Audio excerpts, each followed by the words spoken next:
Desak pemakzulan Gibran, Forum Purnawirawan Prajurit TNI kirim lagi surat ke DPR, MPR, dan DPD. Kami bersumpah demi negeri ini. Negara Kesatuan Republik Indonesia. Satu. Kami bangsa Indonesia. Berketuhanan yang Maha Esa. Dua. Kami bangsa Indonesia. Berkemanusiaan. Yang adil dan beradab. Tiga. Kami bangsa Indonesia. Menjunjung tinggi persatuan dan kesatuan Indonesia. Kalau yang bisa katakan saja menjadi syarat proses gampangnya lah, proses pemakzulan ini, apakah perbuatan pra wapres atau perbuatan setelah jadi wapres atau dua-duanya? Dua-duanya ya, karena kalimatnya itu pernah, dia pernah melakukan perbuatan tercela gitu. Jadi ini kan menyangkut integritas sebenarnya. Betul, betul. Ya. Dan integritas itu tidak diukur setelah menjadi wapres atau menjadi presiden ya. Jadi kalau kita melihat perbuatan tercela itu soal integritas.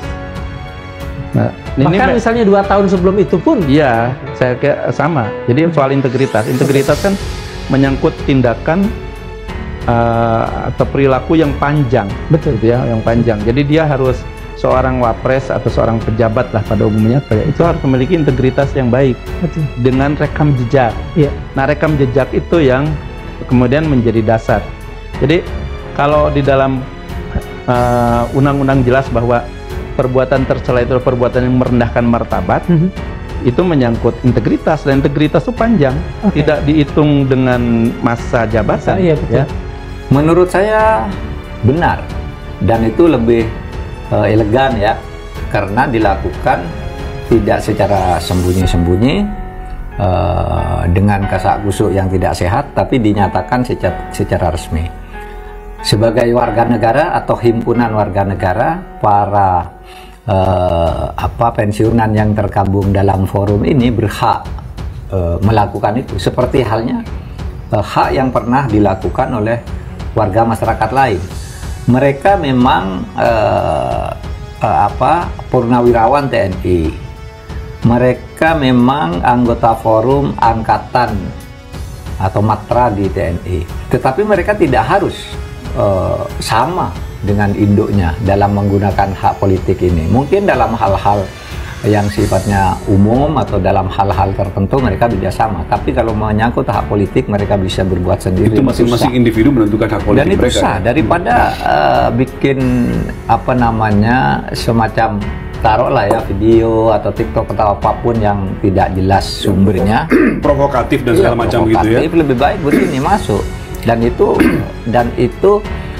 harus direspon secara positif. Artinya ini cara-cara yang dibenarkan dalam negara demokrasi yang mereka lakukan ya? Iya, justru kita menegaskan bahwa negara kita tuh negara demokrasi, artinya memberi kesempatan kepada siapapun untuk mengajukan aspirasinya, untuk merebut jabatan-jabatan publik, untuk mengkritik dan memberi arah terhadap jalannya pemerintahan. Itu dibuka di dalam demokrasi. Kalau di pasal 7A tadi, ya cukup memenuhi lah ya. Walaupun saya bukan orang ahli hukum tata negara. Cukup memenuhi untuk apa? Dimasukkan. Oh, siap. Ya. Secara hukum sudah masuk gitu ya? Secara hukum mestinya begitu. Nah, makanya kami dari Purnawirawan mengirim surat. Saya sampaikan tadi, kami bukan ingin melakukan kudeta, tapi memberikan peringatan, warning. Nah, surat itu akhirnya kita layangkan ke DPR kan. DPR sebagai wakil rakyat mestinya tidak perlu menunggu laporan Purnawirawan. Proaktif lah ya. Proaktif. Harusnya begitu keputusan MK dulu masuk ke KPU, kan harus koordinasi dulu dengan DPR. Kenapa DPR membiarkan ini lalu terus? Nah, ini kan bom waktu semua. Nah, harusnya DPR sekarang juga tidak usah kami membuat surat, tapi DPR juga mengambil alih masalah ini. Bahwa DPR wakil dari rakyat. DPR pemerintah digaji oleh uang rakyat. Iya, iya. Harusnya begitu gitu loh. Jadi jangan tunggu laporan. Di dalam hatinya, bayangkan kalau terjadi Presiden Prabowo Subianto berhalangan tetap diganti oleh yang namanya Gibran Rakabuming. Apa jadinya bangsa ini? Hancur. Jadi nggak usah ditunggu lama-lama mestinya, karena lama terlambat akan nggak ada gunanya lagi. Oleh sebab itu makanya kita ingatkan kembali, dan saya senang rakyat Indonesia apapun profesinya terus menekan atau mendesak DPR untuk mengambil langkah-langkah sesuai dengan fungsinya. Kalau masalah apakah sudah memenuhi syarat untuk sesuai dengan Undang-Undang Dasar pasal 7A, sudah sangat memenuhi syarat. Kalau di 7A itu ada 6 hal yang tidak boleh dilakukan dan bisa dilakukan, dimajukan. Sudah memenuhi paling tidak 3 tadi. Kalau 6 itu yang disebut secara nyata ya, satu, dia sudah melakukan hal-hal yang sangat memalukan, atau dalam bahasa hukumnya itu disebut hal-hal tercela. Kedua, dia melakukan korupsi meskipun belum terbukti secara tapi kalau kita lihat, kita dengar bahwa segala hal yang disampaikan rasanya nggak terbantahkan itu. Dan selanjutnya yang ketiga, bahwa tidak lagi memenuhi syarat sebagai wakil presiden. Itu disebut nyata di dalam pasal 7A Undang-Undang Dasar 45. Jadi kalau dari aspek itu saya kira sudah terpenuhi, tinggal sebetulnya DPR mengambil langkah-langkah mengusut apa betul sudah itu. Dan kalau sudah, saya kira jangan tunggu lama-lama lah, kasihan bangsa ini, apa jadinya bangsa ini. Nanti jadi bahan ketawaan negara lain kita ini, dipimpin oleh tamatan SMP yang nggak jelas juga ilmunya, yang mengaku bahwa dia nggak pernah baca-baca, Pak, nggak ada budaya baca ditempatkan di rumah kami, kata beliau kan, ya. Ketika Fufu Fafa melakukan berbagai hal yang sudah transparan ke publik, beliau kan juga, katakan saja Fufu Fafa ini merendahkan banyak orang, menyebut banyak orang, termasuk waktu itu Capres Pak Prabowo. Iya. Itu menurut Prof sudah masuk ke dalam urusan apa ini? Urusan perbuatan tercela ini, sehingga menjadi dasar dari pemakzulan. Iya. Seandainya Fufu Fafa itu terbukti gitu, dilakukan oleh Gibran, betul ya. Jadi bukan Wapres ya, tapi Gibran. Gibran ya. Gitu. Ya saya kira bisa masuk, kan itu menyangkut rekam jejak, menyangkut integritas ya. Tapi kan nanti akan terbukti apakah Fufu Fafa itu Gibran atau tidak gitu kan. Walaupun di publik kan sudah terbuka ya, tapi ada penyangkalan segala macam. Tapi publik sudah memandang maaf, antara Gibran dengan Fufu Fafa ini ekivalen lah ya, identik. identik. Kan. Nah, jadi persoalannya sebenarnya Fufu Fafa ini perbuatan yang dilakukan sebelum menjadi Wapres, dan dalam banyak kasus sebenarnya soal rekam jejak ini menjadi penting ya, untuk banyak jabatan-jabatan publik itu. Ya, jadi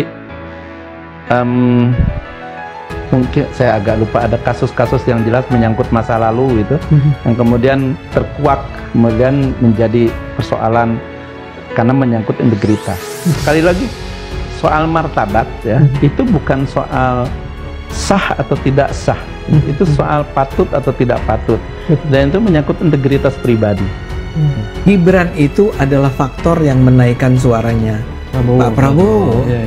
Dan dia itu sudah menunjukkan achievement dia selama ini. Performance dia menurut saya mungkin the best wakil presiden yang ada saat dalam sejarah kita nih. Tapi Anda bisa menangkap kualitas dia dari celetukannya, dari apa yang dia sampaikan, dari hal-hal yang barangkali nampak kecil di mata orang lain, tapi sebetulnya buat kita yang bisa menilai kualitas orang kan itu besar. Orang ini keren, anak ini pinter. Kalau aja dia dikasih kesempatan lebih, dia mungkin bisa menjadi seseorang.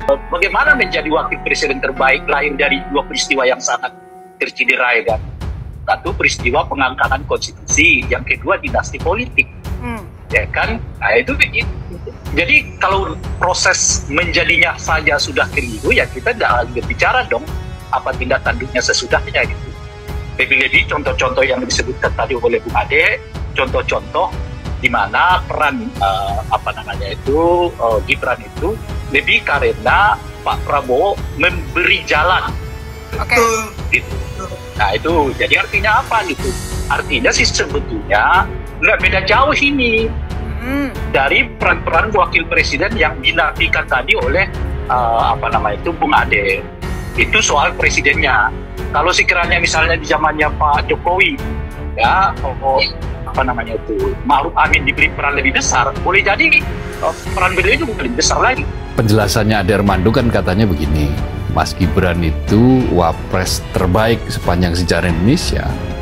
Itu karena dianggap oleh Ade Armando peran dia itu tidak seperti wapres-wapres sebelumnya. Wapres-wapres sebelumnya itu kan perannya sebagai ban serep. Nah, sementara Mas Gibran menurut Ade Armando dia tidak sekadar ban serep, karena punya berbagai macam langkah-langkah, terobosan-terobosan, kata Ade Armando sekali lagi. Tetapi kita kan lihat, sudah nggak usah jauh-jauh Bung Hatta lah. Yang pernah ada saja, Yusuf Kalla. Ketika menjadi wapresnya Pak SBY, itu dia punya tugas khusus loh. Mengubah penggunaan bahan bakar minyak dari minyak tanah ke gas melon. Karena memang waktu itu subsidi BBM sudah sangat tinggi. Sementara kita tidak bisa memproduksi minyak sendiri dan harga minyak tanah juga paling tinggi, subsidi minyak tanah menjadi paling tinggi. Akhirnya apa? Akhirnya harus ada cara yang lain. Apa yang dimiliki Indonesia saat itu adalah gas. Nah, maka waktu itu Wapres Yusuf Kalla punya inisiatif untuk melakukan itu. Dengan cara bagaimana supaya fiskal kita itu sehat, anggaran negara itu sehat. Ya salah satu diantaranya adalah mengurangi subsidi, mengalihkan subsidi untuk keperluan-keperluan yang lebih produktif, yang lebih tepat sasaran. Itu menurut saya adalah peran yang luar biasa. Makanya dulu kan JK itu seringkali diplesetkan sebagai J-nya itu jalan, K-nya itu keluar. Jalan keluar. JK itu jalan keluar, atau orang yang selalu memberikan solusi. Forum Purnawirawan Prajurit TNI (FPP TNI) kembali berkirim surat ke DPR, MPR, dan DPD RI untuk meminta tanggapan atas surat pertama terkait usulan pemakzulan Wakil Presiden (Wapres) Gibran Rakabuming Raka. Surat nomor 005 FPP TNI VII 2025 tertanggal 19 Agustus tahun 2025 itu ditandatangani 4 tokoh penting FPP TNI, yakni Jenderal TNI Purn Fahrul Razi, Marsekal TNI Purn Hanafi Asnan, Jenderal TNI Purn Tiasno Sudarto, dan Laksamana TNI Purn Slamet Subianto. Surat-surat berkop Purnawira Satya Bakti Forum Purnawirawan Prajurit TNI tersebut telah diserahkan oleh Forum Purnawirawan TNI ke Sekretariat DPR MPR pada tanggal 27 Agustus tahun 2025. Dalam surat yang diterima Sindo News, disebutkan bahwa surat tersebut juga ditembuskan kepada Presiden Prabowo Subianto. Selain itu disebutkan bahwa juga ditembuskan kepada Wakil Presiden RI ke-6, Try Sutrisno, Wakil Presiden RI ke-10 dan 12, M. Yusuf Kalla, Wakil Presiden RI ke-11, Budiono, Wakil Presiden RI ke-13, K. H. Ma'ruf Amin. Selanjutnya juga ditembuskan kepada Ketua Mahkamah Konstitusi, Panglima TNI, Kepala Staf Angkatan Darat, Laut, dan Udara, Ketua Legiun Veteran Republik Indonesia LVRI, Ketua Dewan Harian Nasional 1945, Ketua Pepabri, Ketua PPAD, PPAL, PPAU, para Ketua Umum Partai Politik, para Ketua Umum Organisasi Masyarakat, para Ketua Umum Organisasi Keagamaan, seluruh civil society. Berikut petikan surat dari FPP TNI. Bismillahirrahmanirrahim. Assalamualaikum WB. Salam kebangsaan dan salam sejahtera kami ucapkan untuk Bapak Ibu Ketua, seluruh anggota dan seluruh jajaran MPR RI, DPR RI, serta DPD RI. Semoga kita selalu dalam lindungan Tuhan Yang Maha Esa, Allah SWT. Amin ya Rabbal Alamin. Kami, Forum Purnawirawan Prajurit TNI FPP TNI mengucapkan salam hormat dan penghargaan atas komitmen Bapak Ibu sekalian dalam menjaga marwah konstitusi dan kedaulatan rakyat melalui lembaga tinggi negara yang terhormat ini.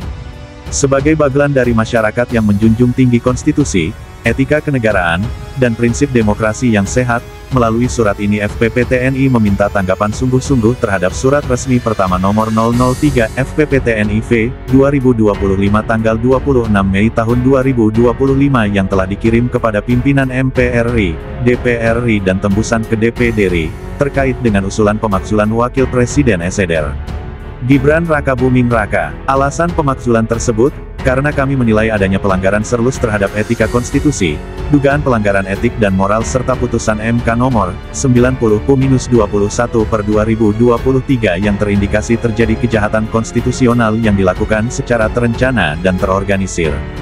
Gibran adalah anomali dari sebuah sistem kekuasaan dan timbul dari rekayasa yang sistematis. Gibran menjadi wakil presiden bukan karena prestasi, tetapi melalui nepotisme keluarga Jokowi melalui pelanggaran konstitusi yang dikemas oleh Ketua Mahkamah Konstitusi, SEDER Anwar Usman, Paman SEDER Gibran. Semua hal yang menyangkut dengan alasan pemakzulan sudah kami sampaikan dalam surat sebelumnya, namun hingga saat ini belum ada respon atau tindak lanjut terhadap surat tersebut. Kami memahami bahwa proses politik dan konstitusional membutuhkan waktu, pertimbangan mendalam, serta dinamika internal di masing-masing partai politik. Namun demikian, sebagai warga negara dan bagian dari komponen bangsa yang telah mengabdikan diri untuk tegaknya kedaulatan negara, kami merasa berkewajiban moral dan konstitusional untuk kembali mengingatkan dan mendesak agar aspirasi rakyat ini mendapat perhatian dan tindak lanjut nyata, demi menjaga integritas lembaga kenegaraan dan supremasi konstitusi Republik Indonesia. Kami percaya bahwa lembaga-lembaga tinggi negara yang Bapak Ibu pimpin akan bertindak berdasarkan amanah konstitusi, dengan menjunjung tinggi kepentingan bangsa dan negara di atas kepentingan golongan dan individu. Oleh karena itu, dengan ini kami minta 1. Surat kami sebelumnya dapat ditanggapi sebagai bentuk penghormatan atas partisipasi publik. 2. Dapat membuka ruang dialog publik atau dengar pendapat guna membahas secara terbuka masalah ini. 3. Usulan pemakzulan ini dapat dimasukkan ke dalam agenda resmi lembaga yang Bapak Ibu pimpin. Demikian surat ini kami sampaikan, besar harapan kami Bapak Ibu pimpinan lembaga dapat menunjukkan keberpihakan kepada rakyat dan konstitusi. Atas perhatian dan tanggapannya, kami ucapkan terima kasih. Wassalamualaikum warahmatullahi wabarakatuh. Di bagian terakhir, surat tersebut ditandatangani oleh Jenderal TNI Purn Fahrul Razi, Marsekal TNI Purn Hanafi Asnan, Jenderal TNI Purn Tiasno Sudarto, dan Laksamana TNI Purn Slamet Subianto.